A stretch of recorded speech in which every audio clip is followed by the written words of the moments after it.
Well, yesterday I told you that today we would look at what makes a sustainable democracy, a genuine and sustainable democracy, and that I would use Burma as an example. I may also draw on some of the other experiences that I have. I don't speak as an academic. I am not an academic, but I have done a lot of policy studies before going into the government, and then in the government I practiced what most academics look at. So I'm speaking from the basis, or from the point of view of a practitioner, somebody who has been dealing with these things on the ground.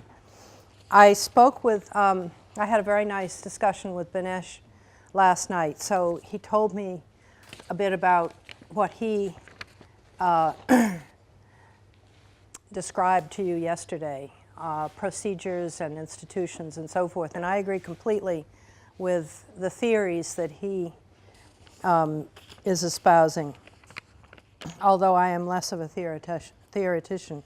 But I'm going to be talking more about institutions, a combination of institutions and procedures today.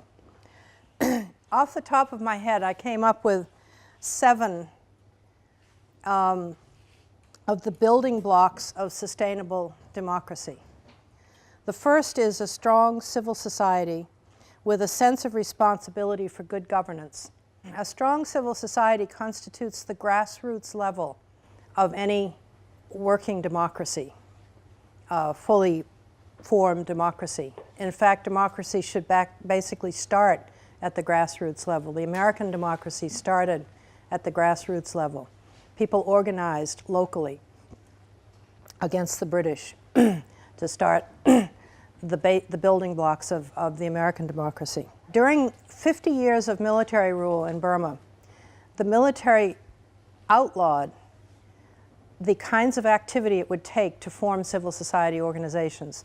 No more than 5 people were allowed to meet without permission from the government, to meet publicly. I mean, you could get together privately in your house, but even then they would be watching you. You couldn't have anybody stay overnight in your house if they hadn't been registered with the local warden.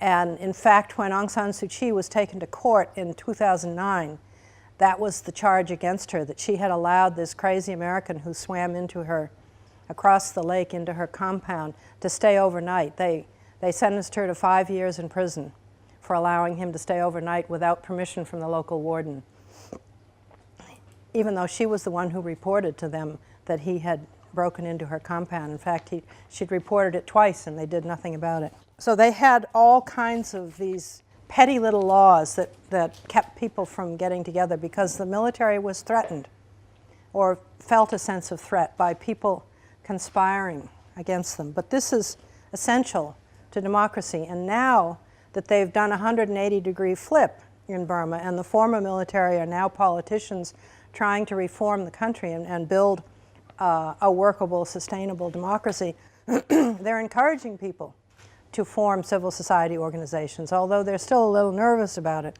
but it's a good sign. But not only forming organizations, but people have to understand that the responsibility for governance begins with them. It's not something that's handed down from on high. They have to take responsibility themselves for local governance and for all of the activities that go into governance at many different levels, local, state level, and national level. It takes action on the part of individuals to make a democracy work. You can't just sit back and have the government hand things down to you. The second element is a free market and a healthy economy. In Burma, for many, many years, dating back to the 1950s, the military has controlled the economy, much like the Communist Party does in a communist country like China. All of the resources of the country, all of the land, belong to the government. And because the military was the government for so long, the military took most of that under their control. They control huge pieces of land, huge areas of land, and most of all of the resources. And Burma is a very, very resource-rich country. So when foreign investors come in and want to maybe do mining operations or natural resources, gas, oil, hydropower, they generally have to partner with a military company or the government somehow. All of this is on the books right now to be reduced and eventually eliminated. I don't know how long it's going to take, but that's why there's a lot of land grabbing. That is a big issue in Burma. People are being displaced from the land because they don't own it, actually. They have some rights to the land, but they don't own it. And land ownership is very often a key issue in a country, an underdeveloped country that's being democratized. It's a very difficult issue to resolve. And each country tends to do it a different way. But this is one of the things that they're facing. Now, you will recognize that some of these issues are things that we addressed in the reading you had last night on sustaining Myanmar's transition, where we bring out the 10 key challenges. The first few of those challenges relate to all of these elements of sustainable democracy. So the economy in Burma is very much a tool of the military and military cronies. During the last 10 to 20 years of the military government in Burma, the top military leaders developed a whole class of civilian crony and entrepreneurs that they gave special favors to, and many of these people were either related to them by marriage or they were their sons, daughters, wives. The wives were big cronies. And they got special access to resources, to trade channels. Some of them became fabulously wealthy. There are, I'm sure, a number of billionaires who made themselves very wealthy by being cronies of the government. The new regime is making it more difficult for them to operate this way. Now they're having to work through the parliament, sort of lobbying the parliament like U.S. business does to the U.S. Congress. They're beginning to work within the new political system. There is no new structure of laws, particularly economic laws, yet that govern their activities, so they're still pretty freewheeling. And until they have a proper set of economic laws, their free market economy is still going to be very, very distorted. It's a difficult economic environment for foreign investors to go into right now because it's sort of like the Wild West. The banking system didn't really exist before. The IMF is there helping them put together a solid, independent, autonomous central bank, and out of that, a reliable banking system that foreign entrepreneurs can come in and use. A free market is when you don't have government controlling economy itself, when the market controls the economy. It is partially free market already. In the early 90s, even the military regime began to open certain sectors of the economy to operate as free market. They do have small and medium enterprises that operate basically on a free market system, but without a good set of laws and courts to adjudicate disputes, it's difficult for a free market to operate properly. And that is yet to come. and that means that it's highly corrupt, that you have to pay to get what you want. And that's not really the way that we allow free market to work in the United States. I mean, that's human instinct. Human instinct is to do things that way. But when you begin to develop an economy that is accessible to all, you have to start cutting off the corrupt practices. And their economy is not accessible to all yet. I mean, for entrepreneurial activity. The third element is equal opportunity, and this relates to what I was just saying. People need to have a sense that they can take advantage of any of the opportunities offered by the country. In Burma, there were many limits on what people could do. During the military years, in order to succeed in the country, you had to be, first of all, of the Burma ethnic group, which is the dominant ethnic group in the country. There are many other smaller ethnic groups, but the dominant one is the Burma. You had to be not only Burma, but Burma Buddhist, not Burma Christian or Muslim or anything else. You had to be Burma Buddhist. There were a lot of subtle discriminations against different religions and different ethnic groups. You had to be loyal to the military government. You had to have friends in high places. Opportunity was not equal. And they're trying now to equalize opportunity in the country. They have far from reached that point, but they at least recognize that this is one of the goals they must have as a budding democracy, and that's healthy. A lot of the prejudices in a society are built into the society. They exist in the individuals, and it takes generations to change the thinking and the behavior of individuals. So I would say that the goal of equal opportunity is still a couple of generations off in a country like Burma. Fourth, equal protection under the law and a well-functioning rule of law. This means that you have to have a reliable, fair court system, that people have to be able to access it freely to adjudicate disputes, whether it's family disputes, local disputes, business disputes, disputes with the central government. There needs to be a court system that goes all the way up to the top. Right now, the court system in Burma is still suffering from the mentality of the military years. The same people, more or less, are in the court system, and they're used to being directed by the government how they come out with a decision. In the case of economic adjudications, usually the person who was willing to pay the most got the decision they wanted out of the judge. The judges were paid off. That still happens, I'm sure.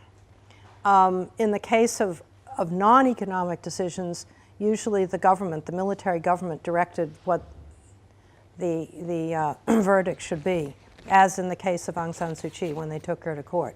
The real reason they took her to court was not the law that they cited. It was because they did not want her to be eligible to run in the elections of 2010. There had been elections in 1990. Actually, they turned out to be relatively free and fair. As much as the government tried to manipulate them, they didn't succeed. And in 1990, the NLD, Aung San Suu Kyi's party, won hands down more than 80% of the seats in the parliament. So the military never seated the parliament because they didn't trust the NLD and all of these green young people without any government experience to be running the country. They felt the country might fall apart. They may have been right, but they never gave it a chance. They decided they needed to have a new constitution before they could seat a multi-party parliament. So they took 20 years writing the new constitution. And the new constitution came out in 2008. They had elections in 2010. And they wanted to ensure that the NLD could not run away with this election. So they had to take Aung San Suu Kyi out of the picture. Even though they had her at home under detention, by the rules of the new constitution, she would still have been eligible to run because she wasn't serving a court-ordered sentence. She had just been put in detention without any legal process. So they had to take her to court. In all of the years that they had held her in detention, they had never taken her to court. So they came up with this hokey idea because, who knows, maybe they even set up the crazy guy to swim across the lake so they'd have an excuse to take her to court. But it was quite obvious that they wanted to make her legally ineligible to run in the elections.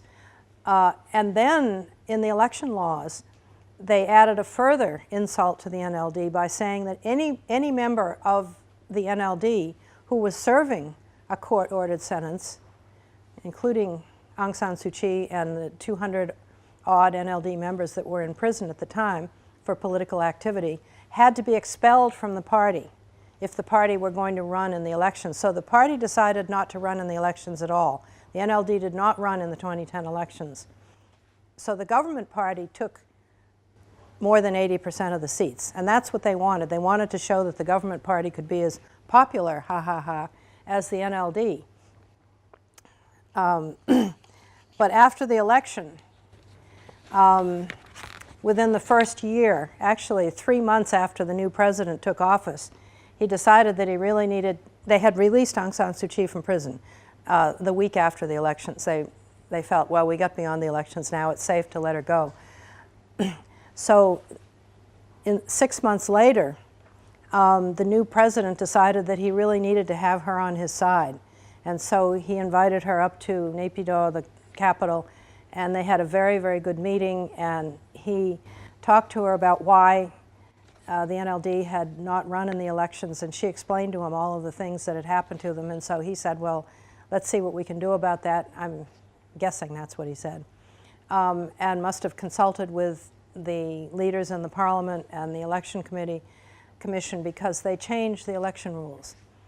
And they had to fill some 45 seats in the parliament in a by-election because after the election, everybody who had been appointed to the executive branch, the president, vice presidents, ministers, and so forth, had vacated their seats in the parliament. So there were that many empty seats, and they decided to hold a by-election in April of 2012, last year.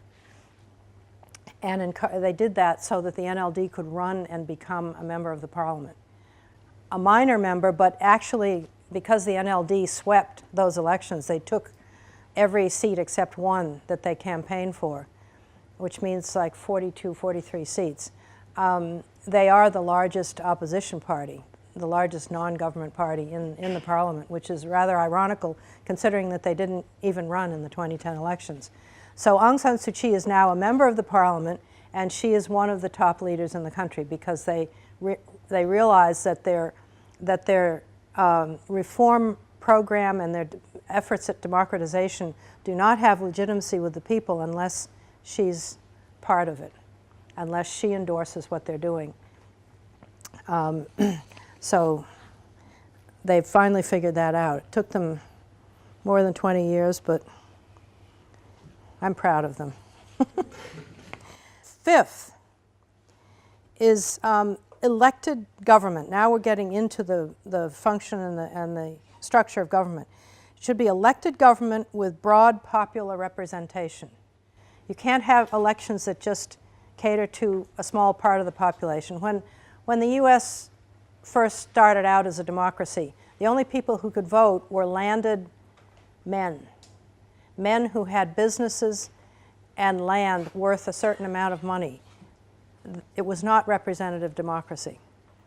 And it took many, many years for the voter base to be broadened to include everybody. Those who had been slaves and women were excluded from voting for a long time in the United States.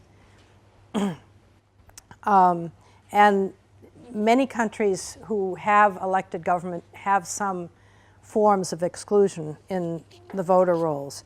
Now, in Burma right now, they do have pretty much universal representation, except in areas of the country where there is active insurgency.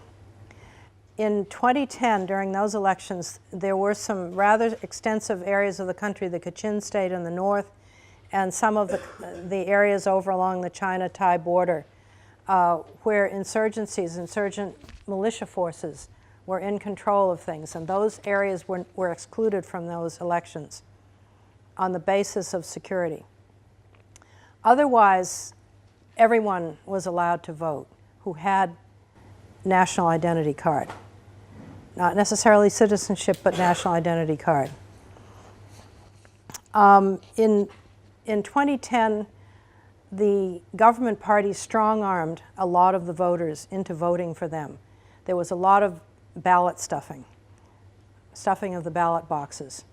And at the last minute, in some of the constituencies where it looked like an opposition party was going to win and they really wanted the government party candidate to win, they came in at the last minute with boxes full of early vote ballots, which probably were not legitimate, and dumped them on the table to ensure that the government party would win. So there was a lot of hanky-panky and manipulation in the 2010 election.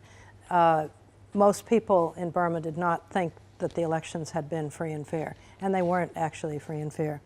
The next time around, though, in the by-elections of April 1, 2012, last year, they were run properly. They were done freely and fairly, and people got to vote the way they wanted to vote. There was no manipulation of the vote counting or the ballot boxes. There were some charges that there'd been manipulation, but they were actually adjudicated properly through a legal system and settled. So they cannot get away with manipulating the elections again without everybody seeing it, because we know that they know how to run free and fair elections. And so when the 2015 elections come around, they're going to have to be transparent, free, and fair, or they will be discredited. And they've gone far enough now that they really don't want to be in that position. 6, there should be a balance of power among competing centers of power or authority in a democracy. And a democracy generally consists of 3 major parts: civil society, business, this is a free market democracy, civil society, business, and government. So you look at it sort of as a triangle. And all of those parts balance against each other. All of those parts contribute somehow to the governance of the country. And they interact with each other.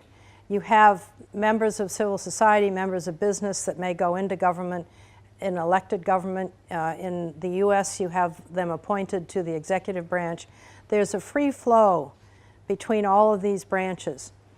This doesn't happen yet in Burma. It's starting, because the parliament does contain businessmen, civil society members. It's heavily military right now in the sense that many of the members of parliament are ex-military. Many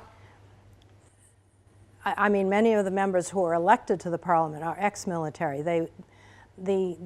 All of the top level of the military, just before the elections of 2010, were forced to take off their uniforms, put on civilian clothes, and run for office.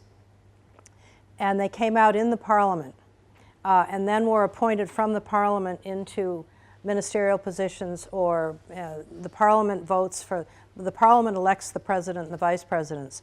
The president then appoints ministers. In the first government after the 2010 elections, almost all of these people were ex-military. That has changed by now because the president keeps changing his cabinet and making it more and more civilian. More and more of the cabinet members now are competent civilians rather than military or ex-military. In the days of the military government, they were all uniformed military. They were not even ex-military. They were uniformed, and they were appointed by the top military leader. So you had, at the head of every ministry, you had a general who really didn't know the business of the ministry and was only there in order to enrich himself for the 3 or 4 years that he was allowed to be a minister. Because each ministry had some piece of the economy that the military could use to enrich themselves. That's not happening anymore, at least that blatantly.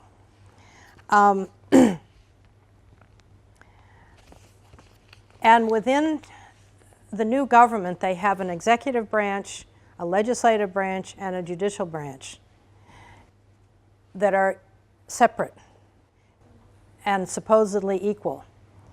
In the Constitution that came out in 2008, if you just read the words of the Constitution, you could easily come to the conclusion that they were designing a government with a strong executive branch that would still run more or less the way a military government had, with a command at the top giving orders down, and the Parliament would just be a rubber stamp to approve the decisions of the executive branch. And the judicial branch has not really been properly formulated yet. I think that's still a work in progress. But they did create a constitutional tribunal in the new Constitution that is supposed to adjudicate constitutional questions. It hasn't really started operating properly yet, but they're working on it. What happened, and this is one thing you have to bear in mind about constitutions, they shouldn't be taken literally, because in the end, the Constitution is what the people make of it, and it can change over time.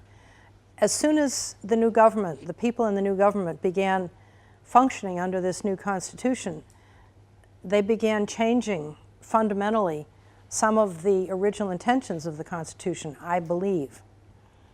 The person, the ex-general, who had been the head of the military forces, like number 3 in the military government, expected that he was going to become president in this new government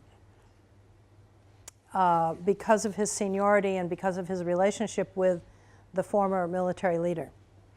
Because the former military leader had a big hand in deciding who would come out on top in the new government the first time around. He didn't get that position. The position went to another ex-general who was not corrupt and not ambitious for himself, probably the only one that was clean. And I think the former military leader probably trusted him more than he trusted the others. At any rate, he came out as president, so the one who thought he would be president was peeved. He was pretty upset. He came out as Speaker of the lower house of Parliament. And he decided, now I'm speculating what he decided, but I think he decided that he was going to make the Parliament his power base. So he had to make this Parliament into an active branch of government, not a rubber stamp for the executive, but a competing arm of government. That's actually a very healthy thing. So he began getting the Parliament organized. The Constitution calls for the Parliament to have 4 functioning committees. He established lots of committees. So the Parliament now operates much more like the US Congress. And all of the issues it deals with goes into committees, specialized committees, to think through the issues and hold hearings and so forth. None of this was spelled out in the Constitution. So all of the activity of the Parliament has been developed by this leader in the last two and a half years. And it's quite remarkable what he has done with the Parliament. He has also managed to co-opt. Now he, of course, is with the government party. He's sort of the head of the government party. He has managed to co-opt all of the other parties in the Parliament into his agenda, more or less. Well, first of all, you have to understand that when the ex-military began to democratize, they essentially adopted the agenda of the NLD. So they are carrying out the democratization agenda of the NLD, democracy, human rights, and so forth. So he is now co-opting all of the opposition parties, but really in the process changing the government party into a democracy party. So you have a lot of consensus in the Parliament. You don't have the government and opposition parties sparring with each other, because everybody, and there are lots of little small parties representing ethnic minorities and various other groups, they're allowed to bring anything they want into the parliament, and the parliament as a whole considers it. And they send it to committees and it gets debated and so forth. So there's no sense of us against them. Everybody is engaged equally in the task of reforming the country. Their main opposition is the executive branch, particularly the president's office. So they are very hard on the president's office and the executive branch, the ministries, when they bring legislation or proposed legislation or the budget or whatever to the parliament for approval, or even appointments. All have to come into the parliament for approval now. So the parliament actually wields a lot of power, which it was not given to it by the Constitution. Was not taken away, but it was not given to it. So how a Constitution actually works depends vitally on the people, particularly the people that interpret it in the first instance. It gets reinterpreted through various generations, but the people who do the first interpretation have probably the strongest effect on the way a Constitution will operate. So you have in Burma right now the development within the government itself of competing centers of authority. If you have competing centers of authority, it's very difficult for one group of authority to take over the government. It would be very difficult now for the military, for example, to stage a coup and retake the government, because they would have all of the ex-military against them. The ex-military who now are running the parliament, the executive branch, other parts of the government, or they're involved in business, you know, as private citizens, they would object to the military trying to take over the government again. And the military itself, the uniformed military today, is a whole new group of younger leaders. They don't really have an interest in running the government anymore. They don't see that as their mission the way that the former military leaders did. So you've already had I'd say, a significant change in mentality just in the course of 5 years, and all of the personnel changes that have happened in the government. But the parliament, the Constitution does allow for a method of returning to martial law, but it would require the president to decide and the parliament to approve. And at least under current conditions, this president and this parliament would never approve that. They have suffered some instability in different parts of the country during this period, and they have instituted minor forms of martial law there, but they've only let it stay in place for a short period of time. They've walled it off, and they have not handed it over to the military. They've just left it in the hands of security forces, but under strict supervision from the central government, the civilians in the central government. So they're being very carefully not to return to any form of military martial law. And that's very good. That's a very good sign. And I think that as long as you have these competing centers of power at the national level, it becomes really difficult to return to military governance or authoritarian governments of that sort.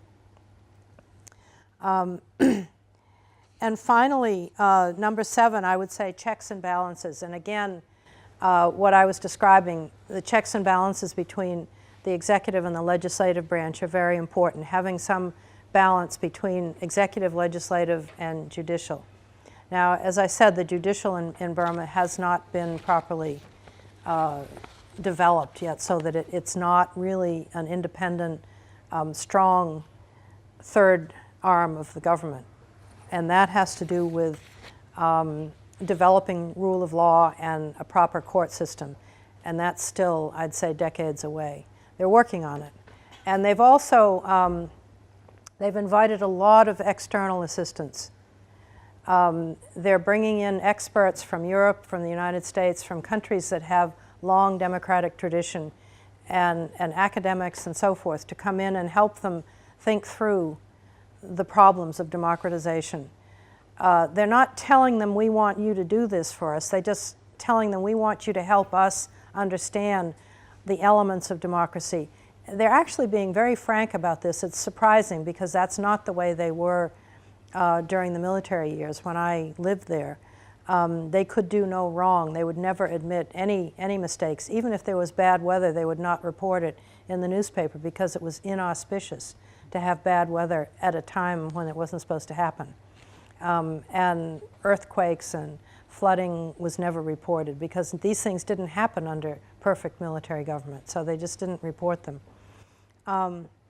Now it's all changed. They are working on a free press. They have relatively free press now. It's the only country in the world where the printed media is growing by leaps and bounds. I don't know how long this will last, but there's so much more information available now through the press, printed press, and they're opening up radio and television to private businesses, private owners, private entities to come in and expand it throughout the country. They're opening up the telephone system. They have just signed a new contract with foreign companies to put in a whole new cell phone system countrywide. They've invited foreign companies in to help them develop an electricity grid. The country doesn't have much electricity. And so they're experimenting with all forms of electricity, biomass, solar, wind, gas, oil, coal, hydro. They have a lot of hydropower. But they're particularly interested in small plants that can produce electricity for one small area of the country so that you can build a series of smaller grids that then feed into a central grid. But they're really looking at this democratization process very comprehensively, which is quite surprising for a country that's coming from as far behind economically, politically, and every other way as Burma is. I conclude from this that there's actually tremendous intellectual capacity in the country that was latent during the 50 years of military rule. In the 1950s, late 40s, when Burma first emerged from British colonial rule, it had been nearly 100 years of British colonial rule, they were by far the most advanced country in Southeast Asia. They were the Rice Bowl of Southeast Asia, very productive agriculture. The country had been very seriously damaged by World War II, but it sprang back, and in the 1950s when they had a Westminster-style democratic government, the country was doing quite well. This is where people used to go to shop when they were in Southeast Asia. The years of military rule closed all of that down, and because a lot of the opposition to military rule came from the student population, the military systematically dismantled a very, very well-developed education system that had existed in the country. So it all kind of went underground during that period, and people began to develop private means of education, or sending their kids out of the country to get higher education, to try and hold together some kind of intellectual talent in the country. But they kept it under wraps during the military years because that was something the military was not encouraging, and it would very easily wind you up in prison. But now that people are becoming somewhat confident that this democratization process is real, this intellectual capacity is now beginning to blossom. And it's really amazing to me to see what's happening to these people. I've known most of my friends there, I've known for 15 years or so in different stages of development. And I'm going back every 2 or 3 months now, so I'm seeing this month by month how things are happening. And each time I go back, there have been a whole series of new developments. Things are moving so fast, it's really quite incredible. I'm really encouraged by it, but there are many possibilities for this to go off course. I think that the single biggest threat is probably corruption. Corruption is the worst threat to democracy. Corruption is at the heart of most authoritarian governments. they become inevitably corrupt, because the people who control power control economic power. They control political power, they wind up controlling economic power, and they use it to enrich themselves and their cronies, and that's how they keep their power, because they build a crony class around them, and the way they build the crony class is by enriching them. So you get a wealthy group at the top, and this is very much what happened during the military years in Burma, and that structure still exists. So there's still a built-in corruption throughout the economy and probably even the government. But they recognize it, and they have formed, the president has formed a commission, the parliament has formed commissions to begin trying to get at the corruption in the economy. And one of the reasons that they're particularly courting Western business, European, US, Australian, and so forth, Japanese, they're trying to get these kinds of investors to come in and force Western business standards on their economy. And they're hoping that this will help them remove, or at least bring, the corruption under control. One of the problems in a poor authoritarian, country that's been under authoritarian government is that they don't even recognize corruption. They don't see corruption the same way that we do. The kind of practices that they use to keep themselves alive and to feed their families are defined as corrupt practices in our societies. In their societies, it's perfectly acceptable. And so it's difficult for those societies to correct themselves, because they don't even recognize what corruption is in our terms. That's why they're inviting Western businesses in to try and help them learn how to bring this under control. Thank you very much. Thank you all. It's been my pleasure.